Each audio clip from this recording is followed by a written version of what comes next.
আল্লাহ রাব্বুল আলামিন বলেন সূরা আনফাল সূরা নম্বর 8 আয়াত নম্বর 2, ইন্নামাল মুমিনুনা আল্লাযীনা ইযা যুকিরাল্লাহু ওয়াজিলাত কুলুবুহুম। ঈমানদার ব্যক্তি তারাই যখন তারা আল্লাহকে স্মরণ করে তখন তাদের অন্তর কম্পিত হয়। ওয়া ইযা তুলিয়াত আলাইহিম আয়াতুহু যাদাতুহুম ঈমানা, যখন তাদের সামনে কোরআনের আয়াত পাঠ করে শোনানো হয় তখন তাদের ঈমান বৃদ্ধি পেয়ে যায়। ওয়া আলা রাব্বিহিম ইয়াতাওয়াক্কালুন, তারা তাদের প্রতিপালকের উপরে ভরসা করেন।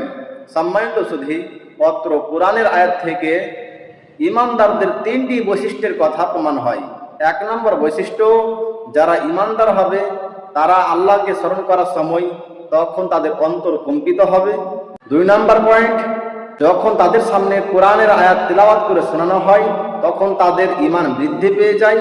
3 নম্বর পয়েন্ট, তারা তাদের প্রতিপালকের উপরে সর্বদা ভরসা করবেন।